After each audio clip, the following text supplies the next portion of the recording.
Hey, this is Tracy Lewis with Stuff and Things. This week is, I would call it a travel week.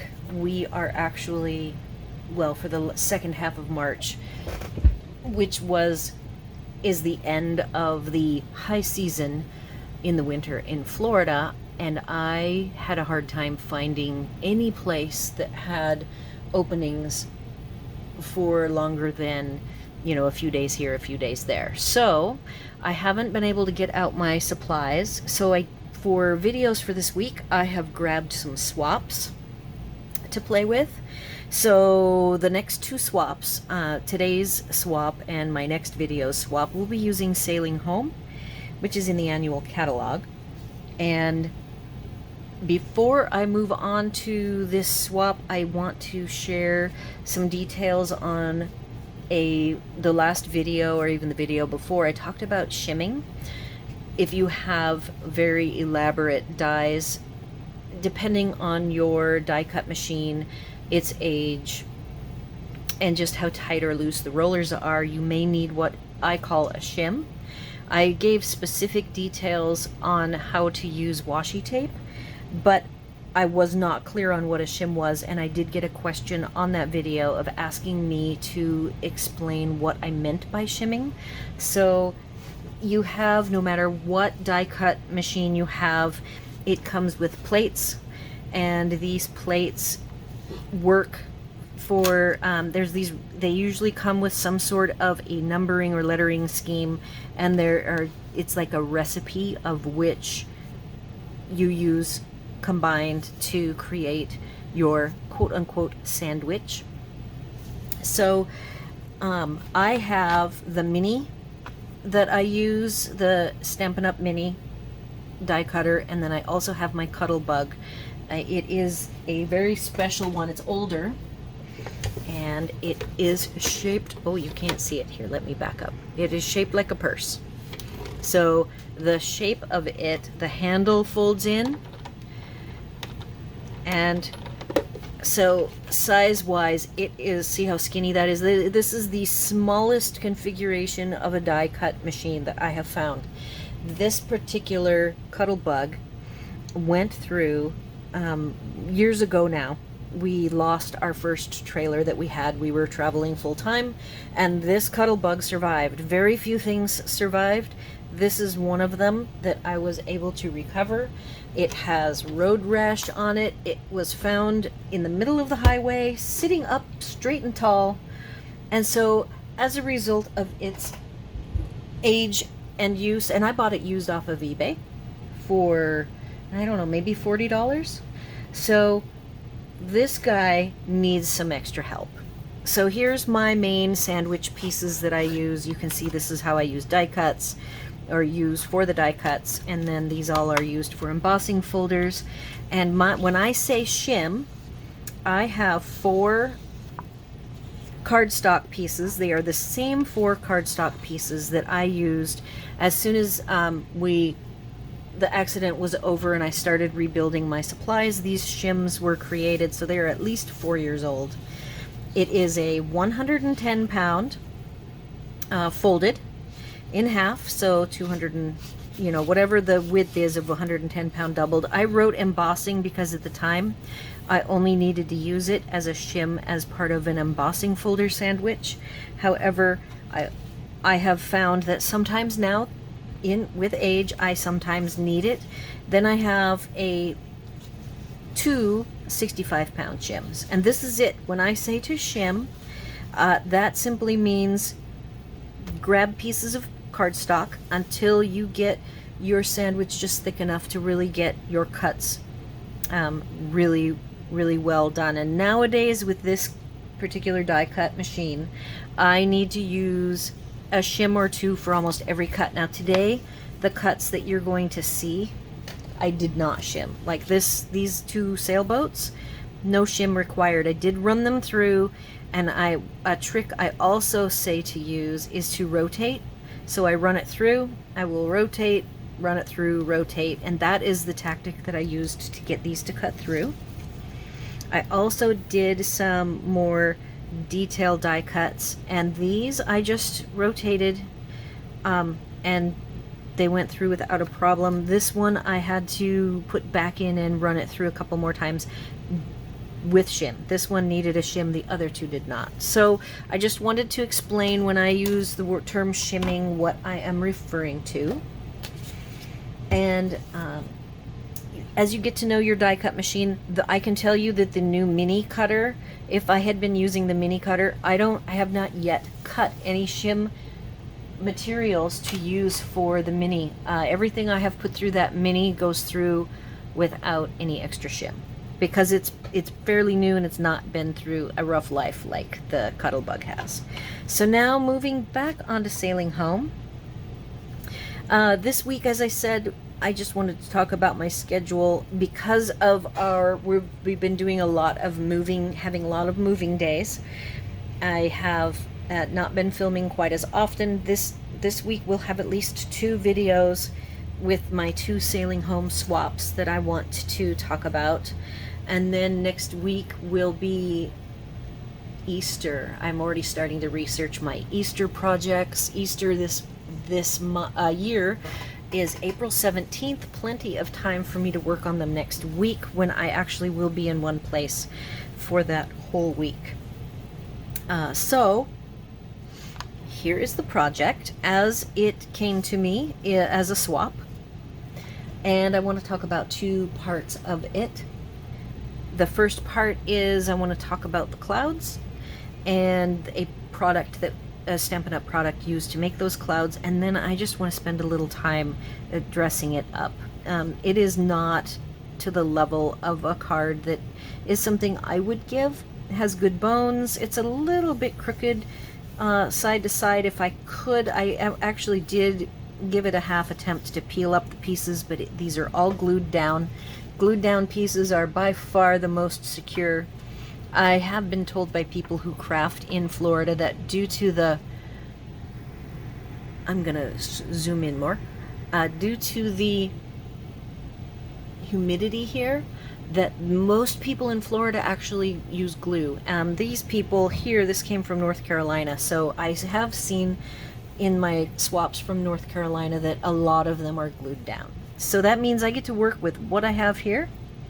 And I do think I can make this a card that I would be proud of. I did not see I do have an identifier. This is a Lynn Creech card, and I don't have like a website for her. So I really love the base of this card. If you're wondering how this kind of roiling water ocean was stamped, that is using, I'm going to go get that stamp set because I think this is a great use of that stamp set. So I will grab it and come right back. All right, I am back. So when I say this is the stamp that was used over and over again to create the ocean, I wasn't originally going to buy this stamp set, and it was because of my attendance at the quarterly meeting in North Carolina last summer that this particular set, I saw it used in so many clever ways that I had to have it. So I now own it, and that is your stamp to use to create the ocean. And next I want to show you how this cloud was created. There is a die set called Basic Borders Dies, and I bought this because of mainly the cloud. These are all 6-inch long dies, but behind the dies I have created a bunch of what I would call stencil sheets, and it is paper that I used. I made some calendars, and I put them on 8.5 by 11, so these just happen to be long strips of leftover pieces. And so I have every single shape done, and here are the 2 clouds. Now, this was someone else's creation, so though I still think is a very great creation, I would definitely say that the shape of clouds should have probably been this half, but nah, that's okay. I don't think that anybody is going to notice that. But I like having these stencils available, and the softness tells me that they used the blending brushes, the ovals, the large ones, and not the finger daubers.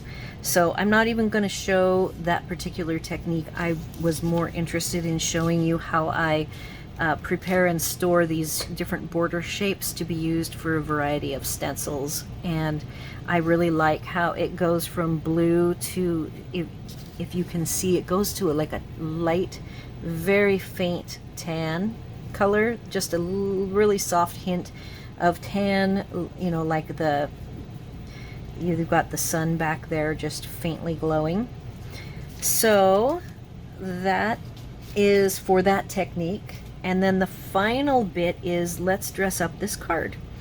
So I, as you know, I'm a colorist, and this, having the red and the tan, immediately makes me want to break out my blends and do some coloring. So I did go ahead and die cut and colored with 3 colors. I did Flirty Flamingo, because salmon or pink is always your lightest red, and then light real red and dark real red. So those are the colors I used. And then I also grabbed the light Misty Moonlight, because I needed the water of the boat to be blue. And then the color I just grabbed from the new color collection, SU 800, because I had it handy in the particular container that has the pinks. And that is what is the color of the boat. And then I put color wherever there was shading from the ink of the stamp. And then I created a second boat. And I know that this second boat, I need to avoid the birds. I'm working with a creation that's already been done, so I'm going to go ahead and put the boat kind of off to the side, and I'm probably going to pop it up. And you can see that the water I left higher on the background of this smaller boat. And I like the balance this way of being in thirds now, and having I'm glad that she angled this boat, and though it's in the middle, and I personally would not have put an item in the middle like that, I would have offset it somehow. Maybe I would have swapped the birds with the boat, but that's neither here nor there, because it is now done. And so this boat is going to be off, and it is going to be tilted up. It's actually going toward the bigger boat. And then I die cut some soft suede pieces. I want to add part of the wheel somewhere up around here off the side. Visually speaking, I'm trying to detract from the fact that the matting is not quite centered. So I'm hoping by adding more visual distractions, so to speak, that people won't really notice that there's more light blue matte than the light blue matte on the right. So then I cut this little guy, and I'll probably trim off a little bit. I may trim it off to either the Misty Moonlight matte or even just to the white matte. I haven't decided yet. And then my final piece is the knot that I'm just going to add right there, nestled between the two boats. I probably will pick through and do some dots of some variety. Not sure what color. I could color some white resin dots in the blue, which might be a good idea. But I think that this is the right amount of stuff on the card to make it totally giveable. Other things that I could do, if I could have gotten this off, I would have put it on a different base, and I would have embossed, dry embossed. I like the balmy blue. I just would have embossed it. And that would have been my preference. I do like the way they did the happy birthday off to the side, and I love how the wheel just adds more interest. And I think that this card ends up working out really well. and I'm very glad to have received it. It had two really good techniques. When I receive swaps, I really like to see the different techniques used, and the use of the clouds as well as the use of the artistically inked stamp were very, very interesting to me, and I knew I would be able to convert this into a card I would be proud to give. I've got lots of men in the family and people, you know, I grew up near the water in the Puget Sound, so there's lots of options of people to give this card to, both masculine and feminine. So that's all I've got for today. Again, I will come back with the second Sailing Home swap to share with you, and I really like that one too a lot. Both of these I really like a lot. I will get some photography, so there will be a final image in the showcase of this card, finished off like this with perhaps again some dots. Let me know what you think of this card. Let me know if you have any questions regarding the use of the borders for doing soft sponged stenciling, the use of artistically inked. If you have any other clever uses for artistically inked stamps, let me know. You can leave comments, questions, or concerns on the video or over on my blog. Be sure to like, share, and subscribe, and thanks for watching.